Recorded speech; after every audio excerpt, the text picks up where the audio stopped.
In this video, I'm going to teach you how to read data from keyboard. Read data from keyboard. Okay, so in Java language, to read data from keyboard, there are four approaches. The first one we can use as scanner method. It is easiest one. And the second one we can call it as command line arguments. And third one we can call it as buffered reader. And the fourth one we are using console with the help of IDEs. Okay, so the first our focus is we are going for the scanner method. Okay, so let us see how it will be works. What is the reading data from keyboard? Reading data from keyboard, that means whenever you are pressing something in your keyboard, okay, so this data is going to be available in the output. Okay, so earlier a value is like 5, so a equal to 5 we had to assign in a program, but now if you press 5 button here, this 5 is available in the output. So what I'm saying to you, user is going to be interacted with output. So that is nothing but reading data from the keyboard. For example, you are going to the ATM machine. So in the ATM machine, you have to enter ATM pin number. So like 1, 2, 3, 4. So that means you are pressing 1, 2, 3, 4 in your card, then your pin will be accepted and you are going to be withdraw the cash. Okay, this is called reading data from the keyboard. In the similar manner, in your mobile phone, you are going to press keypad. So whenever press a key in your dialer, so the data will be visible, right? So that is nothing but enter data in your keypad. That is in the programming side, reading data from the keyboard. Okay, I hope you understand what is the reading data from keyboard. So let us go to the concept of scanner class. See, the first method is called as scanner class. So what is scanner class? Scanner is one defined class, or we can also call it as predefined class. It is predefined class. So this class belongs to one of the package. The package name is called as util package. That means if you want to write scanner class to take the data from the keyboard, we must use util package. Already we know that Java language is made up of various APIs. So from APIs, one of the important aspect is package. From the package, one of the built-in package is util package. From this util package, one of the class is called as scanner class. From this scanner class, we have different type of methods like next int, like next float, like next float, and like next line.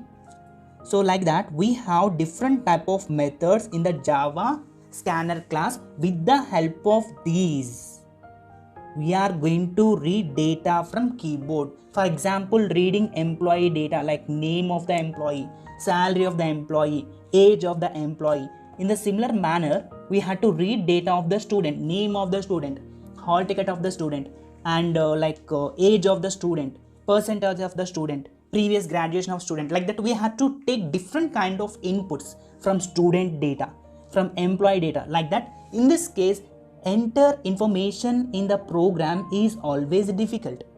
Okay, and modifying the data in the program is always difficult. So to overcome this kind of problem, we have to use one of the simple concept from Java side, that is nothing but scanner class. Okay, so let us see in detail information. So already we studied that scanner is one built-in class or predefined class from the package of util. Okay, so to define a scanner class, we should use syntax as follows. Okay, that is nothing but scanner. Okay, and we should define object. See, scanner is predefined class, OB is object. Already we know that Java is made up of classes and object. Scanner object, and we are going to allocate it dynamic memory location, that is nothing but new. Okay, and after that again we have to define scanner. So here scanner is constructor. So in this category, we are going to define one parameter. The parameter is nothing but system.in. System.in. Okay, so system.in means what? It is a parameter. It is a parameter. Okay, so we already discussed scanner class contains various methods like next int to take the integer values, next for string values, next of double for real values. So all are methods of scanner class. With the help of this, we'll check with the program, right? At the same time, you can observe that scanner is one of the predefined class and it has a predefined methods. This information belongs to the util package, right? Let us see the program. See, this is the summary of the class. So here we can clearly observe that scanner is one type of method among the four. Okay, it is a predefined class of util package. Okay, so we can mention separately like scanner. Otherwise, we can also write star mark. Okay, so star we can write. So this is the way we can read the data from the keyboard. Java is made up of classes and objects. And in Java language, reading data from keyboard is dynamic memory location. For that reason, we are using the keyword is called as new. Okay, scanner object, you can take anything like OB or S or anything, you can define yourself. Okay, so this is the important aspect. This is called as a parameter. For integer, we must use next.int. For float, we can use next.float. For string, we can use either next or next line. But after completing the program, you must be close the ob.close, but it is not necessary, but try to close in your program. So let us discuss with the program, and you can also find out the notes in the description. So this is the program like scanner.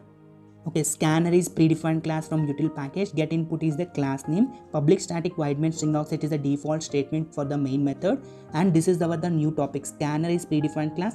SC is object. You can define anything like OB or anything you can define yourself. Okay, new means dynamic memory allocation. Scanner is again class, and in this class we have to use system.in. System.in means what? So this is the parameter. This is the parameter of to read the data from the keyboard, and after that enter name. So you have to enter any text message, so you can use either next line or next, anything is valid. Next line or next, anything is valid here. So for example, I'm entered like John, so John will be available here. So similarly, system.out.println enter number, you have to enter number yourself like 0 to 9 or anything you have to enter. So here the method is called as next.int, and here and after that we have to use pointed value. You have to enter pointed value, and if you entered pointed value, that will be printed here. So here float. Similarly, we can use double, and you can use also character, anything we have to enter in the program. This is the basic program, and we had to do some more programs in the next video. Okay, so let us execute the program. I'm executing the program. So in the terminal, I'm expecting enter name. So name is expected.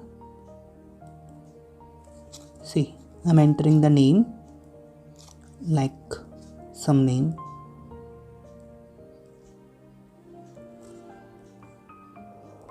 See, Babji Ram. You entered Babji Ram.